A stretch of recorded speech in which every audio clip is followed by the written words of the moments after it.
Welcome back, everybody, to the Last of Us version of the Temple of Geek podcast. I'm Danielle, as usual, and also as usual is my co-host Olivia. And today we are talking about the 5th episode of the 2nd season of HBO's The Last of Us.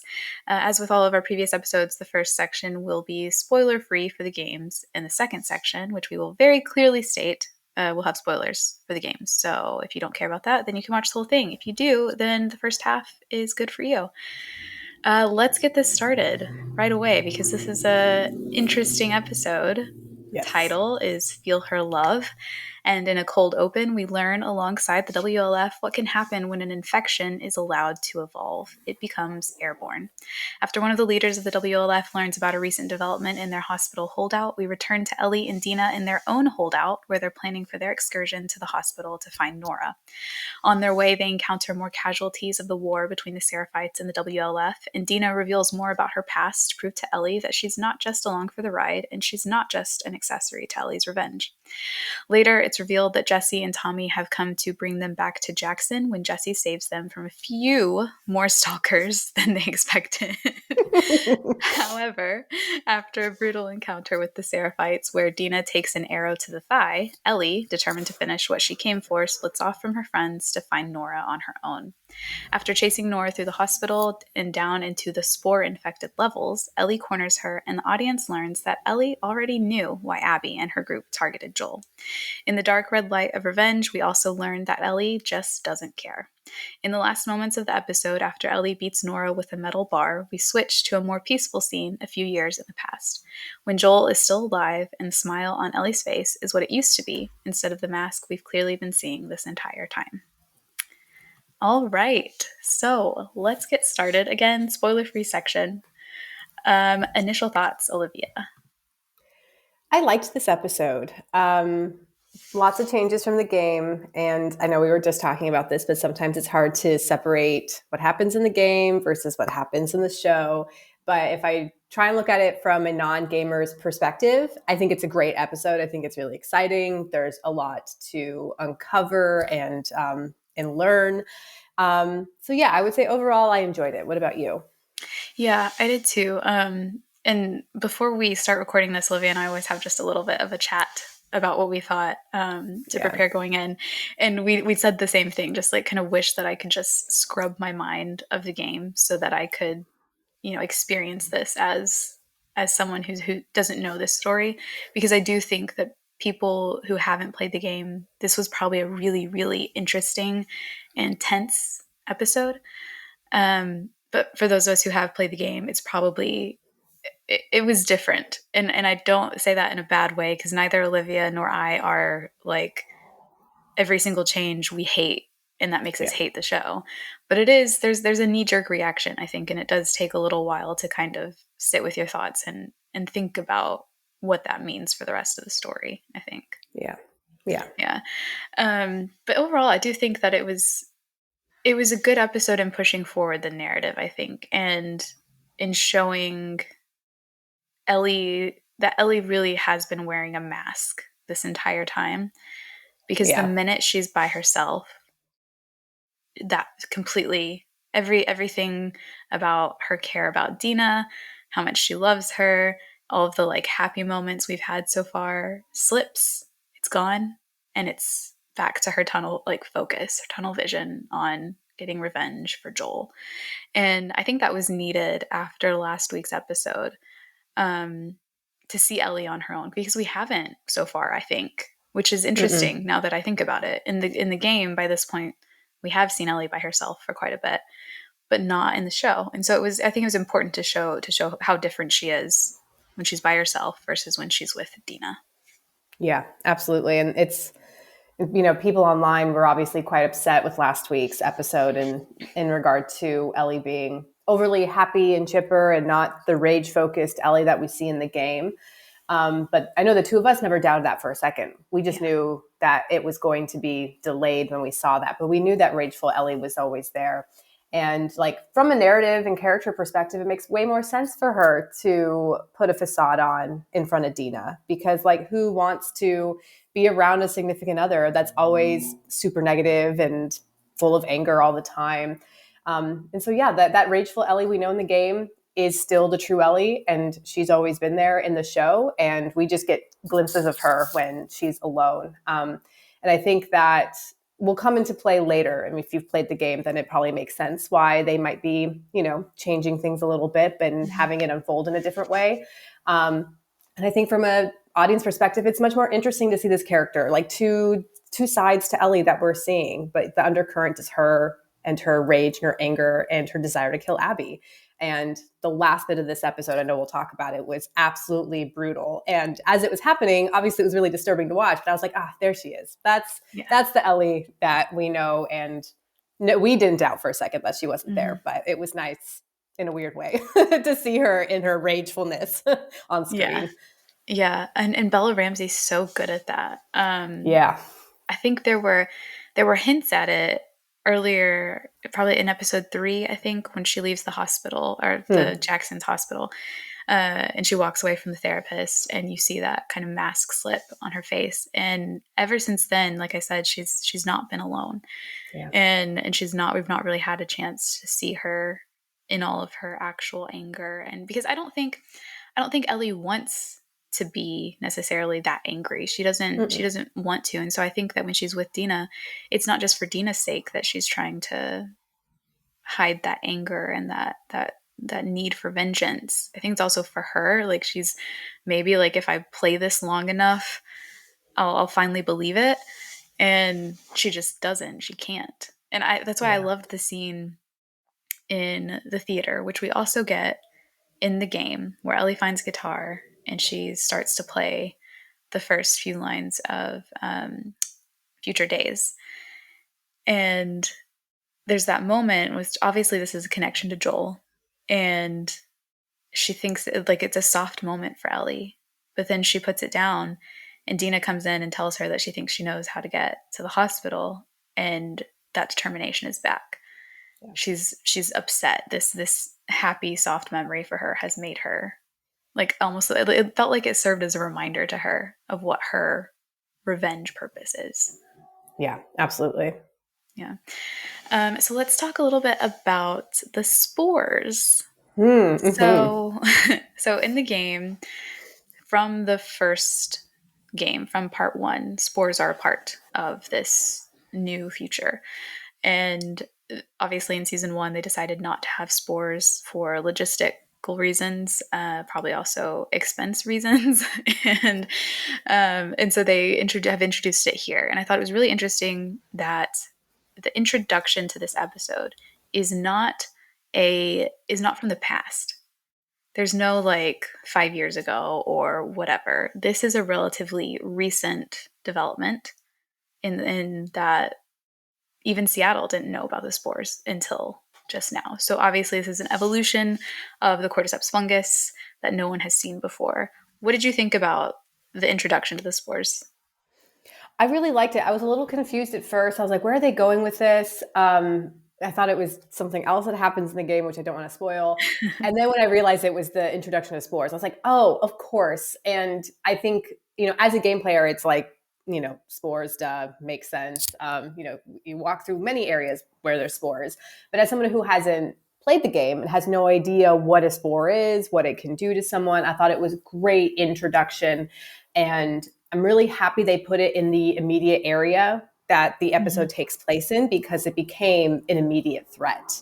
And that kind of threat was looming throughout the episode. And obviously, we see them enter the spore infected floor. So yeah, it was just like this background creepiness. So as a game player, I appreciated how much they decided to introduce spores to a non-game player. Yeah, I liked that. I also liked how it helped frame kind of the episode.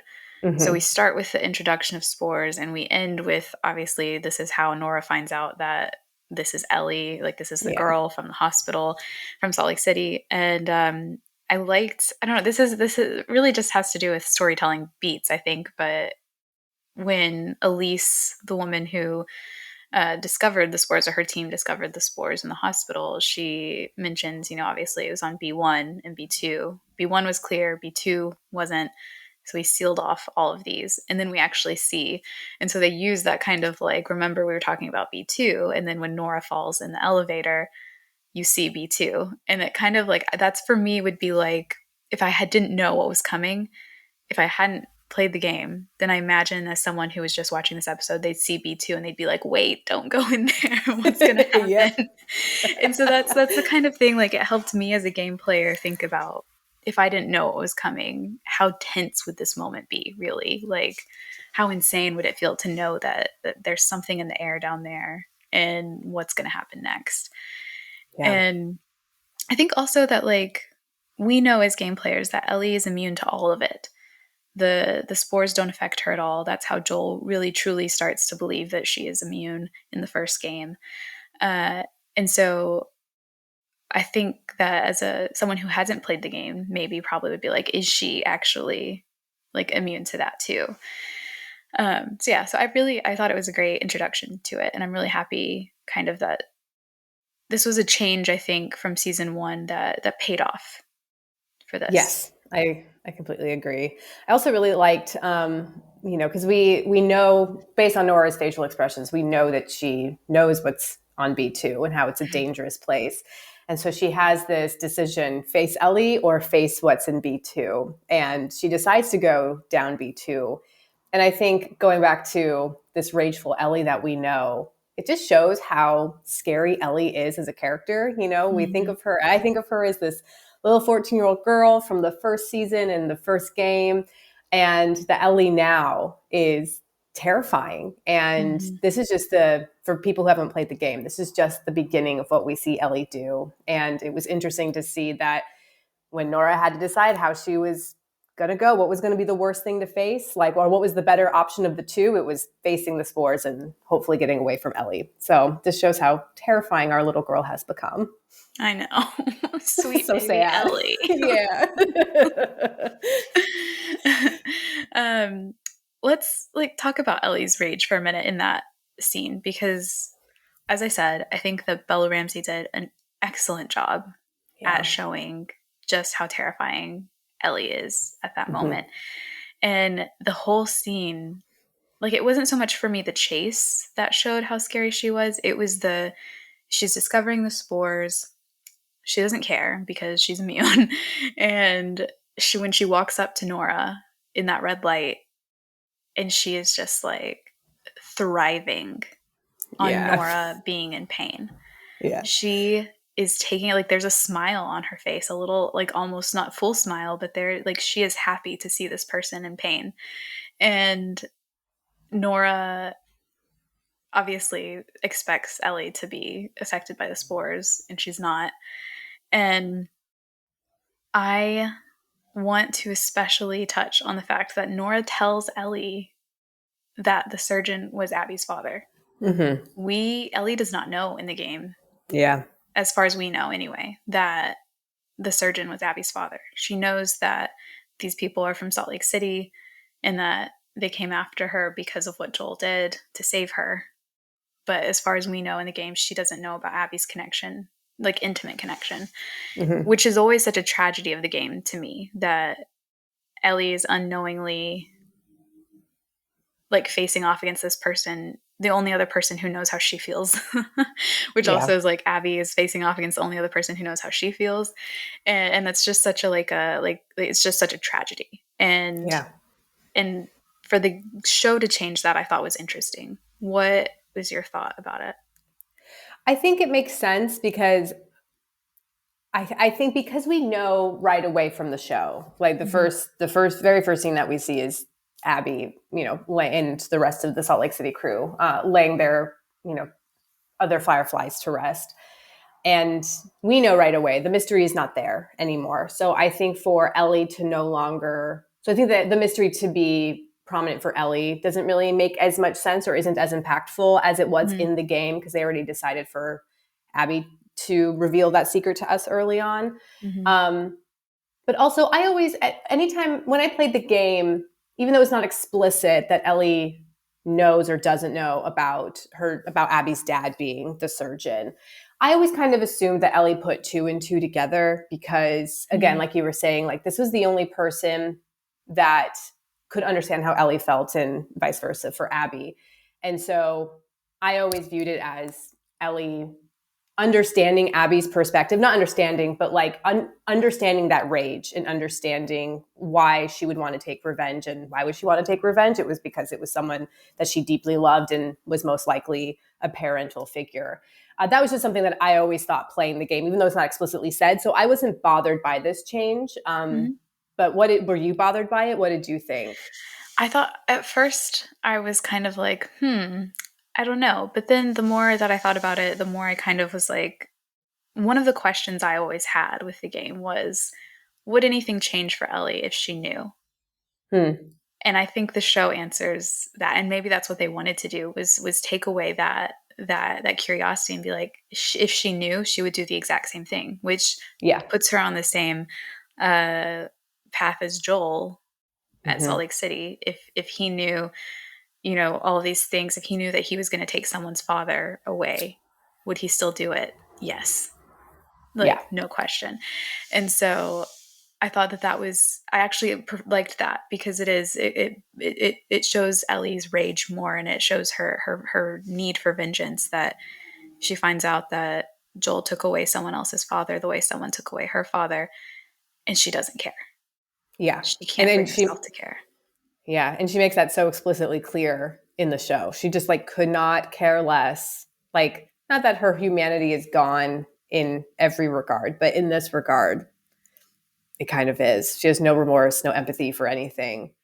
So yeah, I like that perspective. It's like, if we know for sure that she knew, would it change anything? And decidedly no, absolutely not. Yeah. And going off of that, like, the feelings around revenge and vengeance, she has a conversation with Dina earlier in the episode that is slightly different from in the game. Well, quite different from in the game, but kind of follows the same path. In the game, Dina tells Ellie that she says something along the lines of, if I've found the men who did what they did to my sister, I would do worse. And so we get in the game that kind of hint that Dina doesn't begrudge Ellie for her need to revenge, to what am I thinking of? She doesn't begrudge Ellie for her need to do what she's doing in Seattle. She doesn't begrudge Tommy for his need to do what he does in the game. But we never really get more of that from her, because Dina's always the very kind of like level-headed, doesn't let her emotions drag her down too much in the game. And so I thought it was interesting in the show to have her actually explain her past and what she witnessed, and how that makes her, like, she is very different from Ellie and how she handles that. But I think it was interesting to see her be like, I would do this too. I would hunt down these people if I had to experience what you experienced. Now, I don't think that's the show saying it's okay, what Ellie's doing is okay and it's fine. I think it's actually the opposite of being like, there's something that Dina says in there, which is specifically like, if my family did something horrible to him, does that excuse what he did to them? No. And I think we're meant to feel like, well, then why does what he did to your family excuse what you go and do to them? And I hope that people caught on to that. I don't know. I don't know if they did. But what did you think about that? No, I caught it too. It's the theme of cycle of violence, because like we can't be absolved from the things that we do, but we also understand why they've done what they've done, and it just like keeps going. And it was nice. I guess it's kind of a spoiler, but it's not a big one. That conversation happens much earlier in the game. It's when Ellie and Dina both tell each other at the same time their first kill, which we talked about on this episode. That was a little bit different. And I was like, oh, they're going to save that for a moment later on. And I think where they placed it makes a lot of sense, because now that we know that Dina's pregnant and she's clearly not having a great pregnancy, not a great first trimester. It's worse in the game, but still like throwing up all the time. They have a reason to go back. But showing that Dina truly understands where Ellie is coming from and why Ellie has to do what she does or what she needs to do, I think it makes more sense to have this conversation in that story now, because it shows that point of connection. And like you said, she doesn't begrudge her for what she's about to do, what she needs to do, because she inherently also understands this, because love is a wonderful, beautiful thing, but sometimes it can lead people to do really terrible things. Yeah. Yeah. And I think that like a part of that conversation also was Ellie being like, what am I doing? Why have I Yeah, brought you with me? You're pregnant. Do you want to go back? But I think it's important to note that she always puts a caveat on that. I'll take you back, but it doesn't mean that Ellie is going to stay with her. And I exactly. think that a part of Dina, like Dina catches on to that, I think, when Ellie Yeah, says, you don't have to do this with me. It's Ellie saying, I'll do this by myself. And I think yeah, that Dina doesn't want her to do it by herself. She wants to be there. She wants to help protect her and do everything that they can, which is why I think it was important to show that they were completely together, even together, out of their depths when it came to all of the stalkers that they encountered. They were not prepared. They would not have survived if Jesse hadn't shown up. yeah, And in the game, when Jesse shows up, it's to show how unprepared Ellie is to do this by herself and that she shouldn't be doing it by herself. And so I think that it adds a different layer hmm to show her already be with Dina, and still that's not enough. And I yeah. think it just adds to kind of the danger that she's in, maybe. I don't know. What did you think about Jesse's introduction? I thought I really think I really think they just needed to get Dina out of there, because Mm, I guess this may be a little bit of a spoiler, but in the game, Dina is not with Ellie at this point. Dina's yeah. just really riddled with morning sickness and can't do anything else. Poor thing. But in the show, they're trying to give her a little bit more agency, Hmm. and trying to get her a little bit more proactive, which I love personally. I like that. I like that change a lot. But there are quite a few scenes, including the one that we see with Nora, that Ellie has to do alone. So I think that the introduction of Jesse with Dina, and Dina almost dying with the stalkers, and the conversation before that about like, what are we doing? And then she gets shot in the leg. Hmm. I think they wanted to find a balance of giving Dina more in the show and also getting her out of the Hmm. way for the rest of the narrative, or the rest of Hmm. the plot, because she does need to be gone. And that's Hmm. not to say I don't love Dina being here more. I Hmm. absolutely do. But yeah, that's so. I think that was where my mind went initially. But in terms of the stalkers, and I was like, oh, they're gonna maybe again a spoiler from the game, but not a big one. But Jesse and Ellie get into a truck. And you have to drive the truck. And there were so many trucks along the path. I was like, Jesse, get in the truck. And then they didn't. But anyway, but I thought the way that Jesse was introduced, it was a totally fine change from the game in terms of like Jesse's part anyway. Yeah. I think that I do agree because they did have to get Dina out of there. Yeah. Because Ellie there were things like you said, like I said earlier, Ellie, we have to see Ellie by herself because we don't see the Yeah. mask slip until Ellie's by herself. And so I do think that that was also like you said, the way for Dina to get out of the picture for those few scenes. But I also think it added, we talked last week about how they changed a part of when Dina tells Ellie that she's pregnant. In the game, Ellie has a very negative reaction. She calls Dina a burden, and that is meant to kind of show how tunnel vision Ellie has gotten, to the point where she says this awful thing to the person that she loves most at that moment. And like that just shows how quickly like she's devolving when it comes to getting her vengeance. But obviously they changed that for the show, which I don't think Olivia or I had an issue with. But they do need to show that Dina, as much as Ellie wants Dina to be her main priority, she is not. And the Yeah. minute Ellie has somebody that can take care of Dina, she's hmm out of there. Yep. And she Yep. is on her way to go focus back on her revenge. And having Dina get shot in the leg with an arrow, Ellie knows that she's in danger, knows that her and Jesse are in danger, but Jesse has her and she trusts Jesse. She has the choice to either continue going forward or going back and making sure that Dina is okay. She does not go back to make sure that Dina is okay. She Mm-mm. is pulled. She cannot resist the pull of knowing that Nora is just right over there. Yeah. And so I kind of liked that, what that added to that moment of Dina going, or not Dina, Ellie going off by herself and choosing, it's like choosing love or choosing revenge, and she's choosing revenge at that moment. Yeah. So I'm Yeah. And interested to that see how that plays out.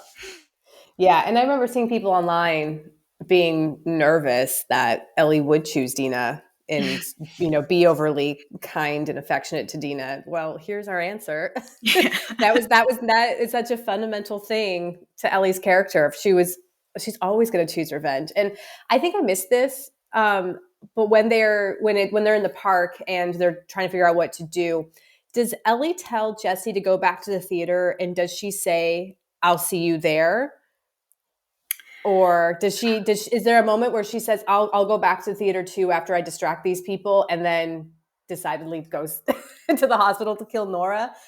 I don't know. I remember her Okay. saying, She said something. "Get her out of here. I'll distract them." Okay. But she doesn't promise them to Yeah, okay.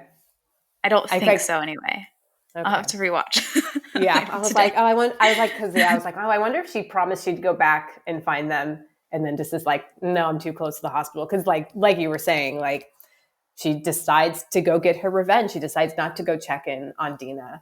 Mm-hmm.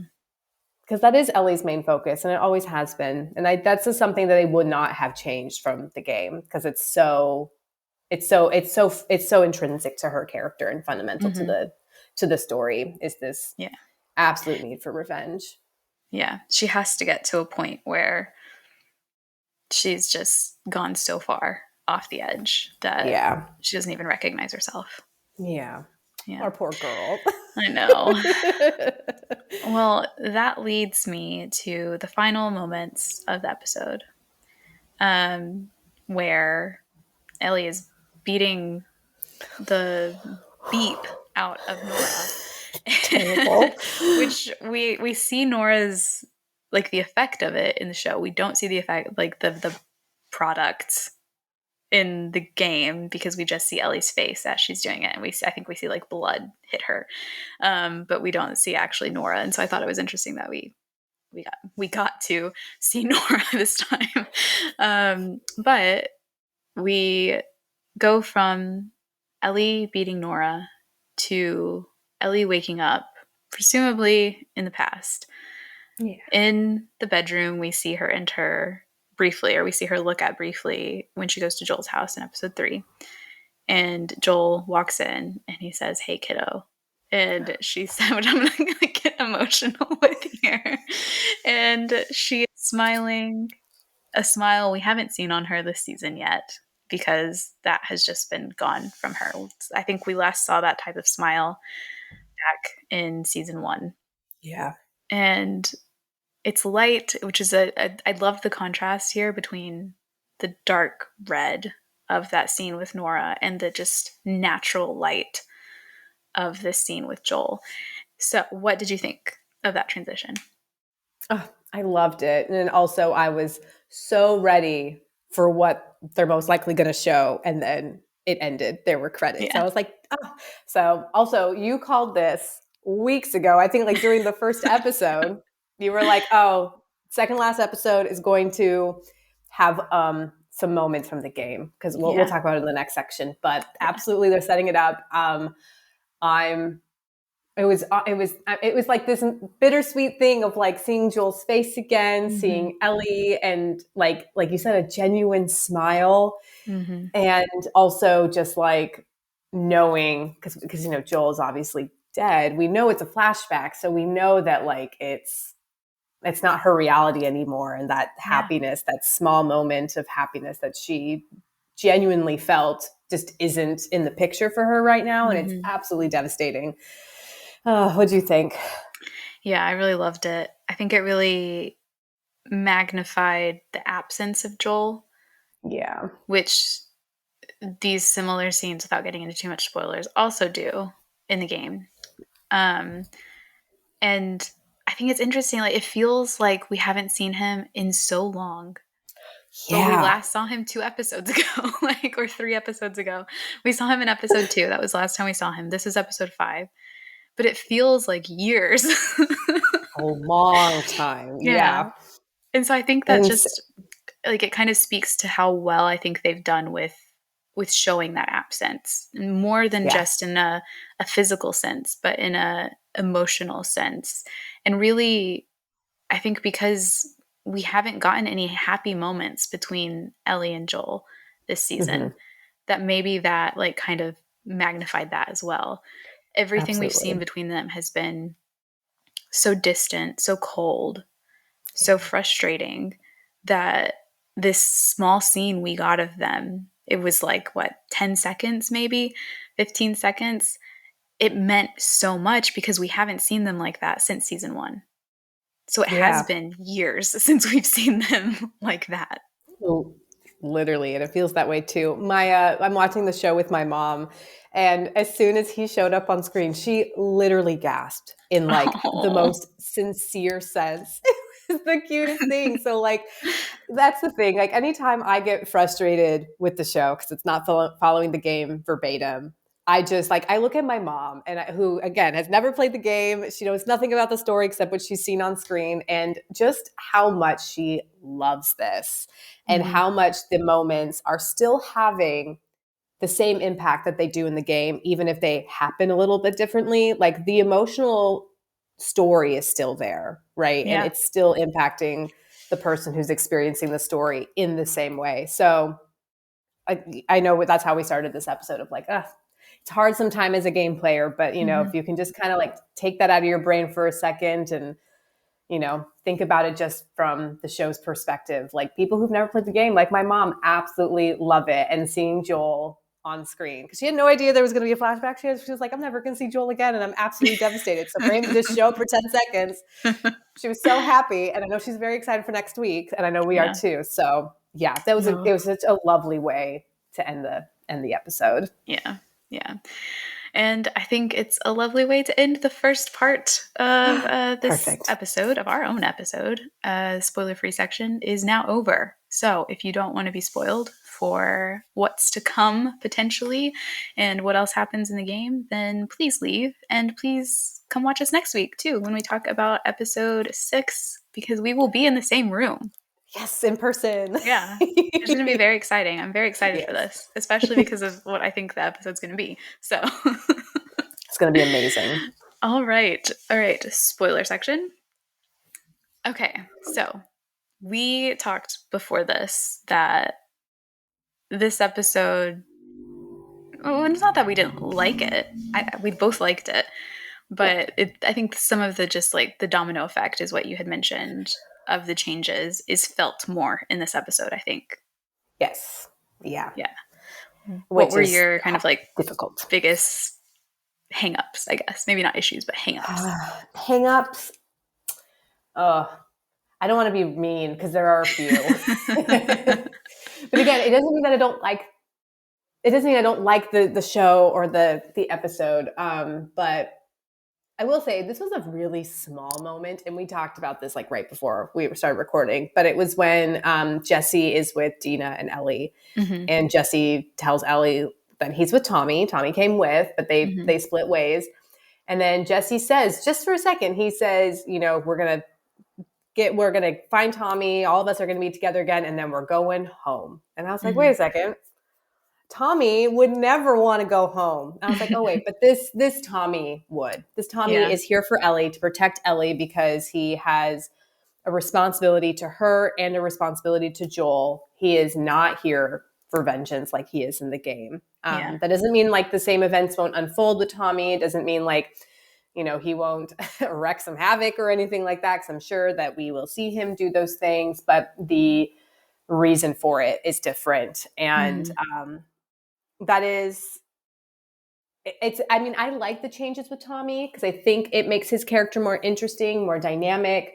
but that is such a stark difference from the game. It Yeah. is so different. And that, like you said earlier, it's just one of those domino effects where they make a change for a character or a change in the plot, and then it just, everything else that comes after that has to be different. And it feels unsettling at times as a game player. Yeah.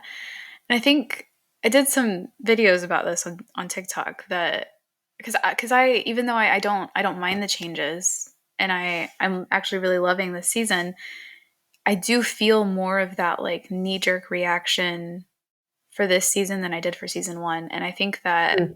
I spent some time thinking about why that is. And I think it's because season one, part one is such a linear story. Mm-hmm. And there are things that happen outside of that linear path that you can change, and it doesn't have a domino effect on the Yeah. heart of the story, or on the main story. And so the things like Bill and Frank, you can change that story and it doesn't change anything else about Joel and Ellie. And I think that that's why so many game players didn't have like a negative reaction for season one that much as they are now. Mm-hmm. Yeah. And it's fine to prefer a version, because I think you and I have talked before about how we'll always prefer the game, Yeah. but it doesn't mean that we don't like the show. But with Yeah. season two and with part two, the story is not linear. The story is very complex. Everything is tied together, even the smallest things. There's not really anything that exists outside of its main storyline. And so anything you change, the smallest of thing, is going to have that domino effect, and it's going to lead to some pretty drastic changes, even if it doesn't change the heart of the story, like the actual like beating heart of it. It is going to change the path to that. And that comes along with, like I've said, knee jerk reactions of like, oh, that's different. Oh, do I like that? I don't know if I like that. Mm-hmm. And that's okay to have. I think that we all have that. I've had it, you've had it. But I do think it's also important to sit with it for a little bit too, instead of like immediately being like, and I don't think either of us have done this, but I have seen it done. Instead of immediately just going down the route of like, this is this is bad because it's different. This is bad. Instead of kind of like thinking like, I just don't prefer it, Yeah. if that makes sense. And there are Absolutely makes some sense. things that like I don't prefer, and I do think are changing kind of certain elements that I love most about this story. And that's okay too, I think, to feel that way. I don't know, what are your thoughts? Yeah, I completely agree. And I always have to remind myself that while I'm sure when they made the game, everyone wants to have like their adaptation on the big screen, right? Like I know Yeah. authors think the same thing. But when they were making this story, first and foremost, it was supposed to be just a video game, Yeah. right? And they were trying to tell the best story for the best medium that they had, with the luxuries that gaming provides for, and also the limitations. And that is why the story and these characters are set up in that way. So when you take it from one medium to another, there has to be changes. There always has to be changes. And I just have to keep reminding myself that the story from the game feels so perfect for me, because that is how it was intended. That is what it Hmm. was made Yeah. for. And it was utilizing all of the tools that it could in order to make the perfect story for the game. Hmm. And if it had been reversed, if they had made the show first and then they made it into a video game, I'm sure we would be feeling the same exact way. Yeah. At least that's how I try and view it. So as long as adaptations stay respectful to the heart of the story, I'll always enjoy it, even though I am a purist at heart.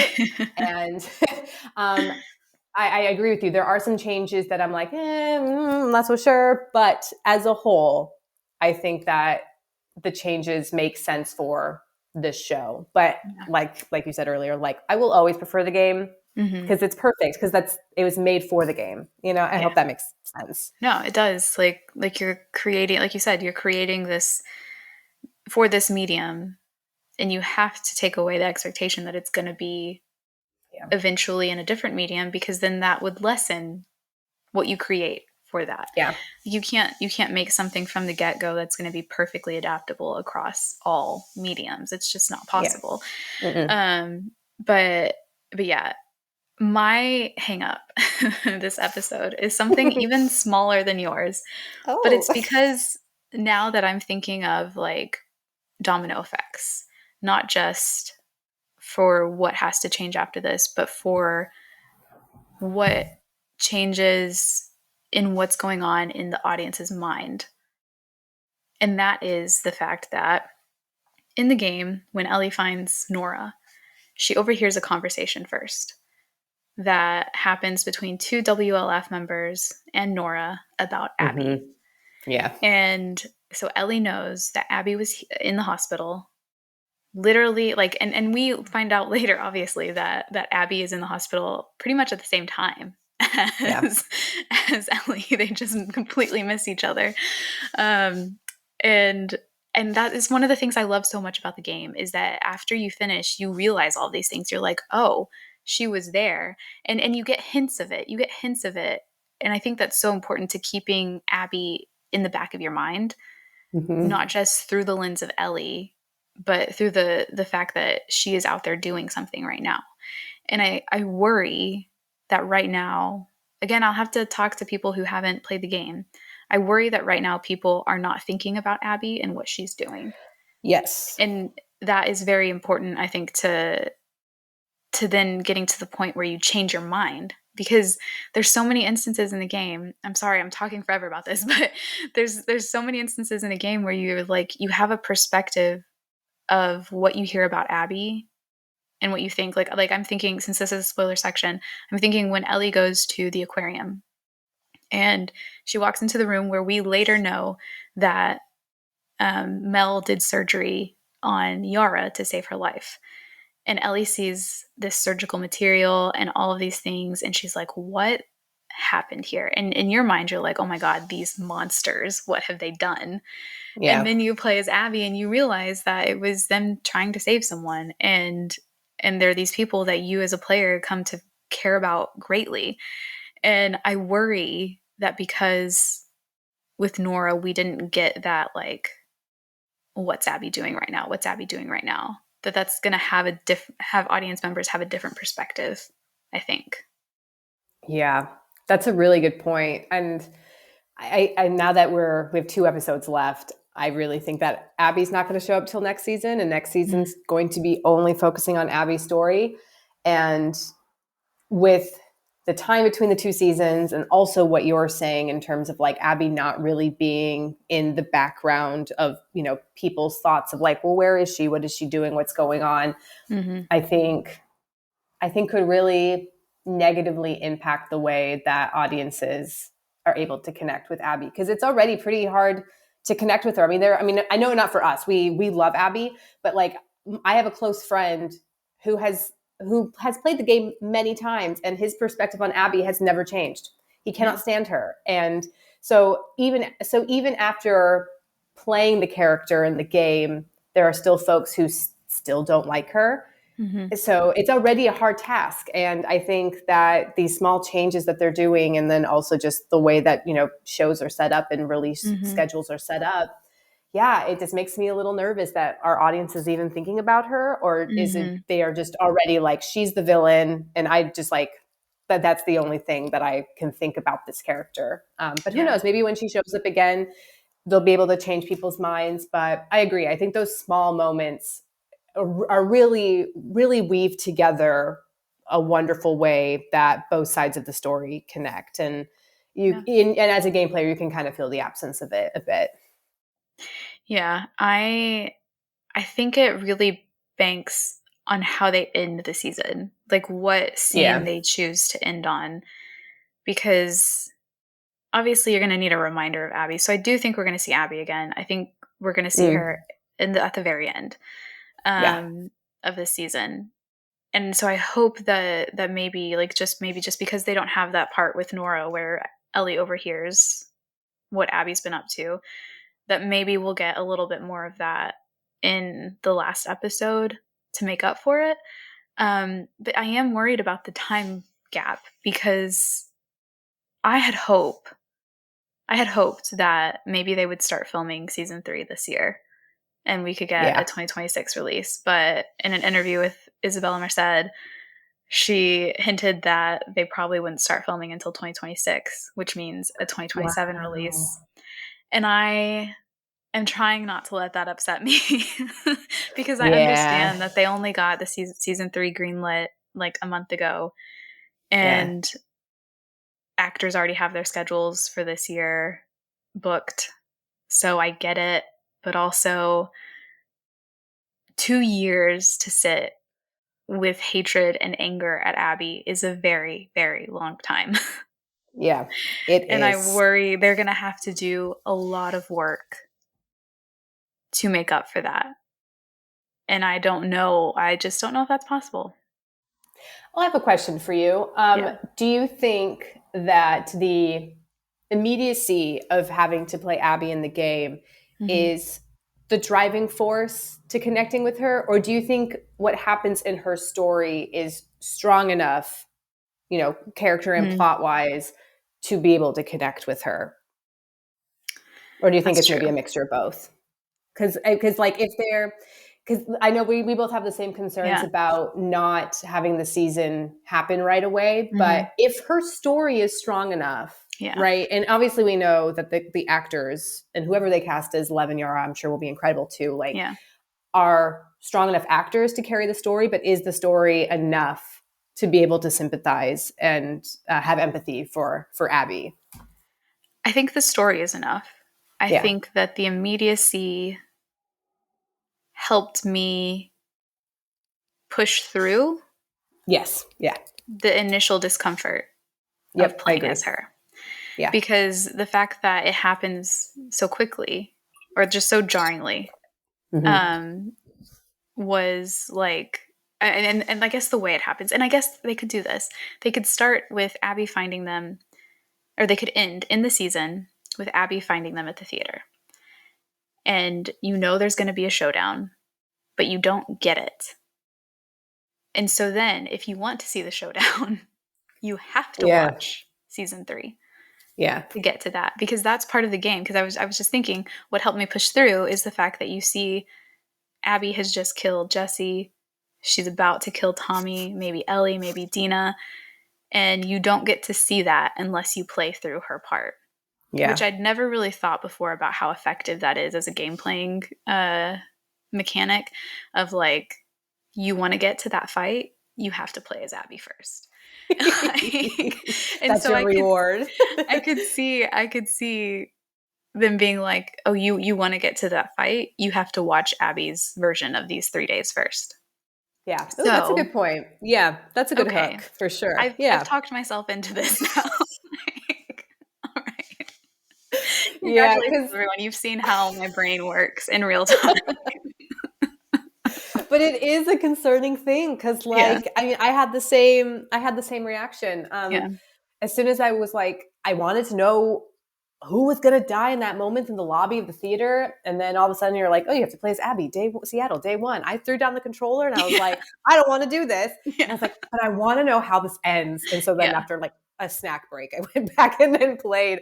So yeah, so that would be a smart way for the show to do it is like give us a tease of like Hmm. this is happening, but you're not going to know until you sit down for the rest of the season with us and go through Abby's story. And Yeah. then the story is enough and the Hmm. characters are enough to I think have the audience empathize with her. And Yeah. then if people by the end of it don't like Abby because there are people who play the game who still hate Abby, then like Yeah.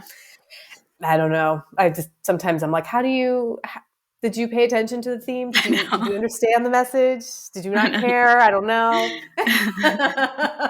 But anyway, so there will still be folks like that because they exist now. But anyway, yeah. Yeah. Yeah. There will be. Um, I was gonna, sorry, I'm looking at my notes, but as far as like changes go, I am interested in how the WLF, the woman that they showed, I assumed that I forgot her name. Isaac says it in the last episode. I can't remember her name.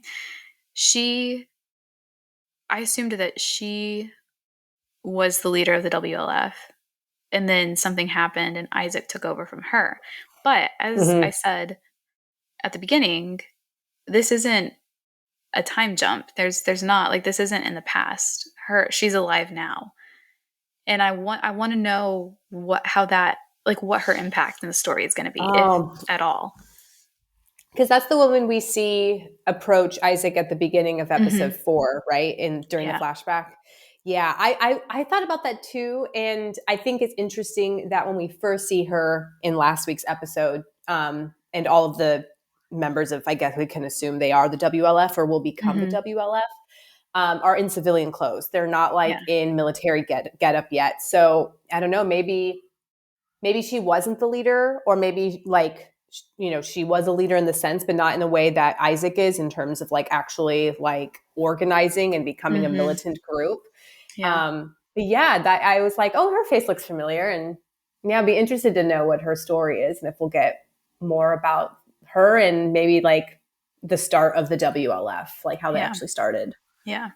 I do wonder if we're going to see any of the defecting stories. Like in the Yeah. game, obviously, we have, I think Ellie and Abby both read letters that are about people who used to be a part of the WLF but are escaping. And either they're going to join the Seraphites or they're just escaping because they don't want to be a part of Hmm. this anymore. Yeah. And I do think it would be very helpful to like actually see some, whether they're like cold opens or little side plots. Maybe that could be a part of season 3, um, to kind of like fill in some of the gaps. Just because it's so important to know that I think in the WLF, like, you're not allowed to leave. I think it is a very Yeah. militarized group. Everyone is required to do their part.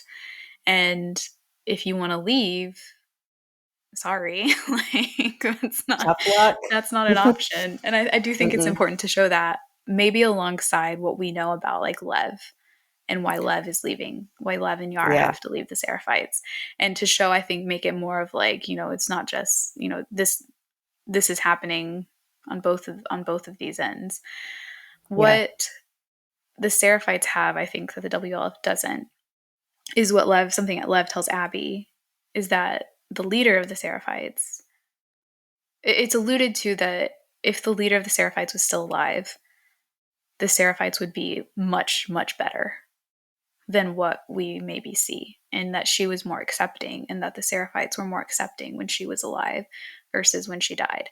And that kind of adds to the fact that, like, when the WLF killed the prophet, they didn't just create a war between extend the war between the Seraphites and the WLF. They fundamentally changed the Seraphites themselves too. And so who the Yeah. Seraphites are as we see them in part 2 is a byproduct of what the WLF did to them. And I Yeah. think that that's important to make even clearer Hmm. with the show, maybe. Yeah, I think so too. That would be a good flashback to have. Mm. Again, one of my wish list items is more information and maybe seeing the mother. So, Yeah. or the mother, the prof. The Wait, the prophet, yeah. mother? No, I'm like, yeah, I the don't know prophet. what game or what. I'm like, wait a second, I don't know what show I'm thinking about or what book I'm thinking about. Anyway, the prophet. And it would be interesting to see her death by the WLF. Hmm. Maybe it's a cold open, and Yeah. yeah, like you said, like that would be a wonderful thing for them to really explore more, in season 3. Especially because there are moments with Owen, right? Hmm. And Yep. we obviously don't get to see that in the game, but that could be something that we could see finally in the show, and a way to expand upon people in the WLF aren't always in agreement with what Isaac is doing and what they're Hmm. having to do. And, it's one of the reasons why Owen wants to go back to the Fireflies, right? Yeah. So, yeah, that could be really interesting. Yeah. Yeah. I always love having these talks because it makes me think about, like, I don't know. I think I start sometimes with these episodes of season 2 as like, I'm like, like I like it, but I'm also like a little hesitant. I need to sort through my thoughts. And so Yeah. talking with you afterwards kind of helps me do that. And I think I end up leaving this more like excited, I guess, Yeah. than how I I feel might that start. I feel the same way. And actually, like, I don't go on TikTok, or if I go on Mhm. TikTok after the show, after the episode releases, I purposely scroll past Yeah. the Last of Us videos because I'm like, I want to form my own opinions and like Yeah. get through the feeling of upsetness because they're not following the game, because I am a purist and I'm like, I'm getting in my own way. But it's an expansion of the story, right? Yeah. Like, I think that's one of the great, we're both massive Star Wars fans, and that's like Yeah. one of the best things, sometimes hurtful, but one of the best things about Star Wars is that there's lots of supplemental material and lots Yeah. of shows and stories expanding upon different characters, and it's just more to enjoy in this franchise that we love. And that's how I'm trying to see the show. Yeah. And while there are lots of things I don't agree with, there's also things I really love. And there's a lot of opportunities for them to do other things that like I wish I could have seen in the Yeah. game. But obviously Yeah. there's limitations in the game. So yeah, it's two sides. It's a coin, right? There's good and there's bad. Mhm. Just like Yeah. Ellie and Abby. Yeah. Oh, my babies. Yeah, Um, they're our girls. we forgot to mention that the end of this episode was your shirt. Oh yes, yes it Yeah. is. Although she didn't say you can't stop this, but No, but you know, that's the moment. I think yeah. that's oh yeah, and here's the blood. She has blood on her Yeah. face, like you said. Yeah. 'Cause, yeah, we don't see her like actually hitting Nora, but there's The whew, God, splatter. that game. I can't believe that. I mean, sometimes they like the show really leans into the Mhm. brutality of the game, and the game is brutal. And but Yeah. like sometimes like this, they don't show it. Mhm. But in the show, they're like, no, we are going to show it.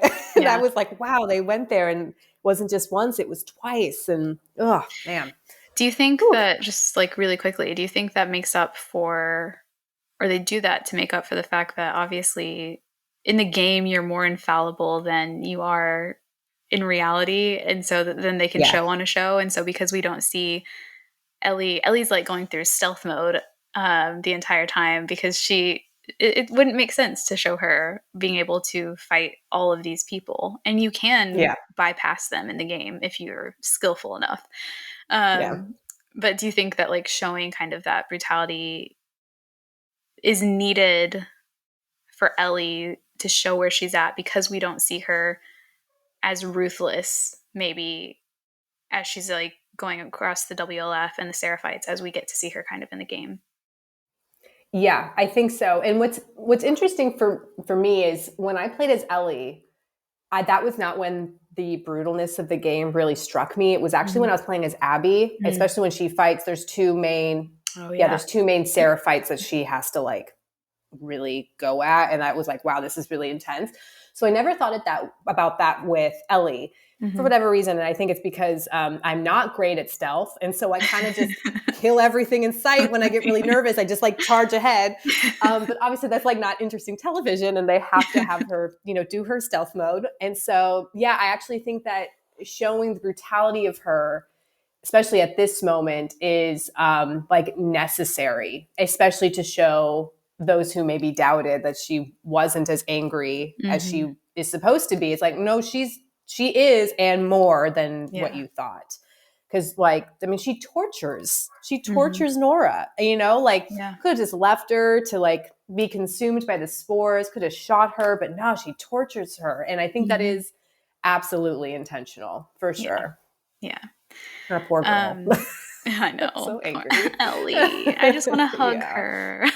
Yeah. She's very sad and very mad. Yeah. Mm. Um, before we sign off, a shout out to the Hannibal connection. Olivia is a big Hannibal fan. Oh my god, I missed a Hannibal connection. What was Oh, it? Elise, the actor who plays Elise at the very beginning, Yeah. she is in Hannibal, is she not? As Is she one of Oh my god. the Yes. Oh my god. That's why I was like, I know this woman's face. yeah. Who is Nana's gonna hate me for this. Oh my god. Um, I forget who she plays, but I had looked her up. I Oh, literally I see never have it. her death in Hannibal. Sorry, this freaking spoiler for Hannibal. Um, Beverly. Beverly. Beverly, yeah, yeah, yeah, Yep. yeah. Oh my god. Wow. I was like, this woman looks so familiar. And I was like, Yeah. why do I know her face? Wow. Shout out Yeah. Hannibal. Yeah. That was, Shout out. I had to look it up. I looked her up because I too was like, I know that face. Why is she so familiar? Why does her voice sound so familiar? And then I looked up and it was like, oh, Hannibal. Ah, But yeah, amazing. That's Hannibal so connection. funny. Okay, that wraps up this episode. Now you can go talk to Naira about the Hannibal connection. We want to thank everyone Amazing. who tuned in today, especially our guests for listening to us yap for the past hour. We will be back next week to discuss episode 6, the penultimate episode of this season. And again, we will be together. So even if we're on different Yay. screens, you know that we are in the same room looking at each other, not through a camera. In the meantime, if you have any questions or comments, feel free to hit us up on Blue Sky or TikTok by using the handle Temple of Geek.